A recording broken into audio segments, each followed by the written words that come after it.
Oke, baik. Silahkan Mawar. Cerita ini katanya cukup berat ya. Tapi nggak apa-apa, kamu cerita aja pelan-pelan. Di sini ruang aman, nggak ada yang menghakimi. Cerita aja dari awal, kita denger bareng-bareng. Iya, makasih ya udah dikasih kesempatan buat cerita. Sebenarnya aku nggak pernah nyangka bisa ngomongin ini.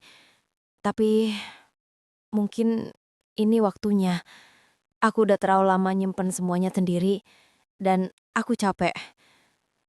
Jadi semuanya dimulai waktu aku SMA, kelas 3. Waktu itu umurku baru 17.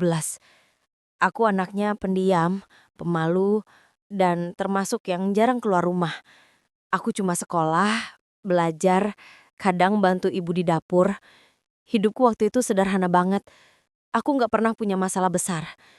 Sampai satu hari, semuanya berubah. Ada seseorang, orang yang aku kenal, orang yang sering datang ke rumah, orang yang aku pikir bisa dipercaya, dia melakukan sesuatu yang nggak seharusnya ke aku. Aku masih ingat banget, sore itu aku sendirian di rumah. Aku nggak curiga sama sekali waktu dia datang, karena dia itu kayak keluarga sendiri. Tapi tiba-tiba dia mulai bersikap aneh. Aku kaget, aku takut, dan aku nggak tahu harus gimana. Aku nggak bisa teriak, nggak bisa lari, tubuhku kayak dikunci. Waktu semua itu selesai, aku cuma bisa duduk di lantai, nangis sejadi-jadinya. Aku ngerasa kotor, jijik, dan hancur.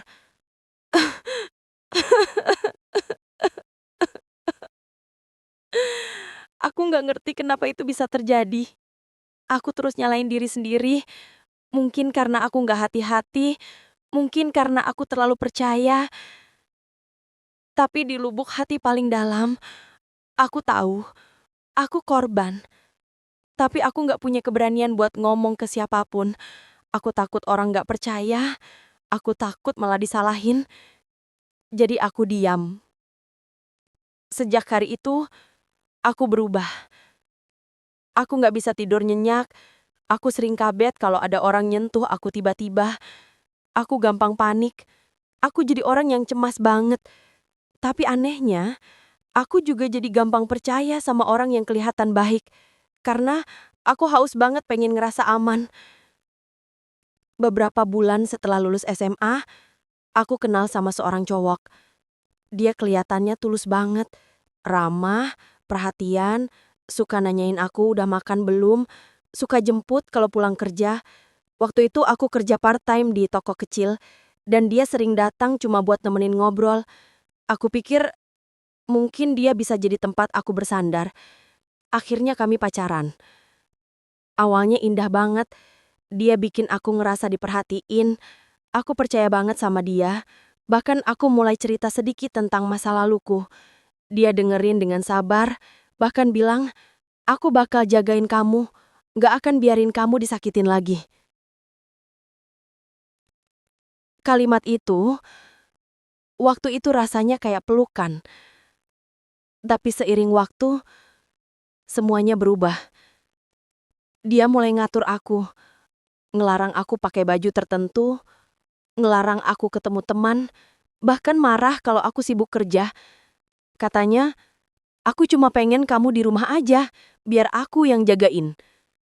Dan waktu itu aku kira itu tanda cinta, padahal itu awal dari kontrol.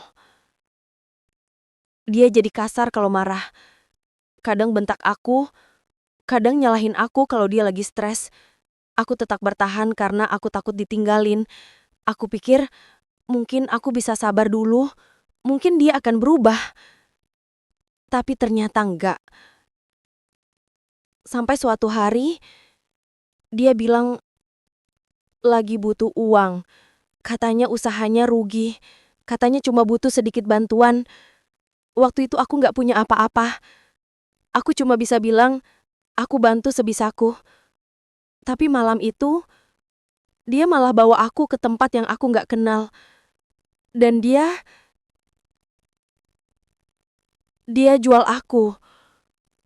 Iya, dia jual aku ke orang lain.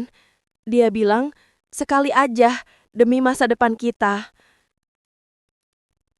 Waktu itu, aku nggak bisa percaya. Aku nangis, aku teriak, tapi nggak ada yang nolong. Aku cuma pengen kabur, tapi aku takut banget. Setelah semuanya selesai, aku ngerasa kayak mati dari dalam. Aku nggak tahu gimana caranya hidup setelah itu. Akhirnya aku kabur. Aku pergi dari rumahnya, aku bawa tas kecil, dan aku nggak pernah balik lagi. Aku sempat tidur di kos teman, kerja serabutan di warung, bahkan pernah tinggal di kontrakan kecil yang bocor kalau hujan. Tiap malam, aku nangis. Kadang aku mikir, mungkin hidupku emang nggak layak bahagia. Tapi di satu titik, aku capek. Capek ngerasa jadi korban. Aku mulai kerja serius, nabung, belajar lagi. Aku ikut kursus tata rias, mulai buka jasa make up kecil-kecilan. Sedikit demi sedikit, aku mulai punya arah. Beberapa tahun kemudian, aku ketemu seorang pria. Dia jauh lebih dewasa, kelihatan sabar, dan seolah ngerti banget aku punya masa lalu berat. Dia bilang, aku nggak peduli masa lalu kamu. Yang penting aku sayang kamu apa adanya. Dan aku percaya. Kami menikah. Awalnya bahagia. Dia lembut, perhatian, kami kerja sama-sama. Aku bahkan sempat mikir, akhirnya Tuhan ganti semua luka ini dengan kebahagiaan. Tapi ternyata kebahagiaan itu nggak lama. Dia mulai berubah pelan-pelan. Sering pulang malam, pegang HP diem-diem, sering marah kalau aku tanya. Aku coba percaya, tapi hatiku mulai curiga. Sampai akhirnya aku tahu, dia selingkuh. Waktu itu aku nggak nangis langsung. Aku cuma diem. Kayak semua bagian dalam diri aku udah kebas. Aku cuma duduk dan mikir, kenapa ya setiap aku percaya selalu disakiti? Tapi kali ini beda. Aku nggak mau tenggelam lagi. Aku bilang sama dia, aku udah cukup.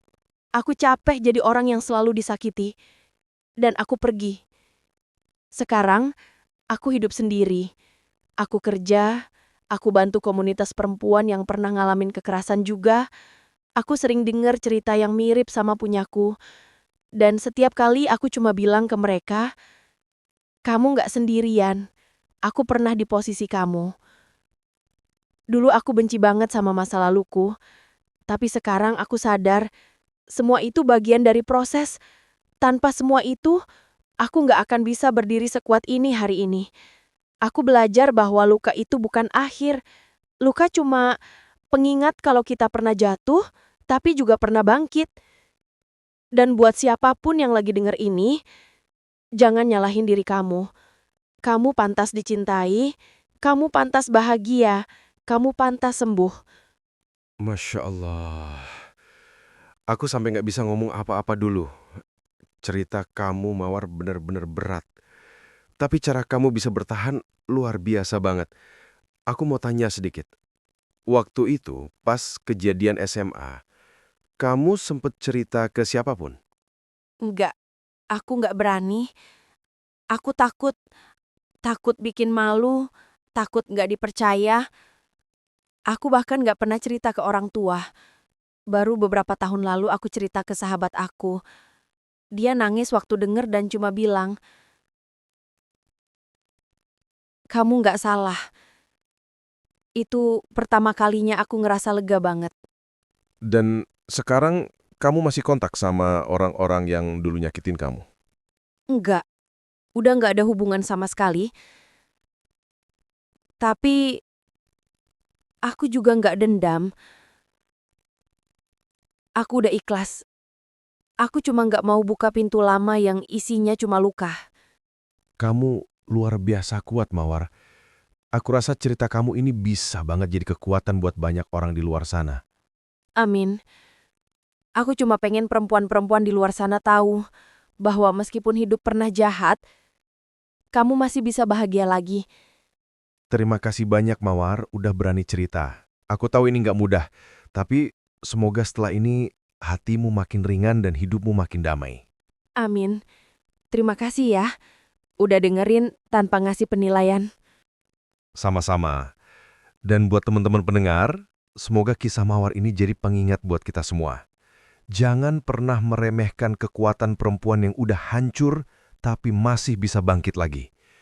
Karena dari luka terdalam, kadang lahir keberanian yang paling tolos.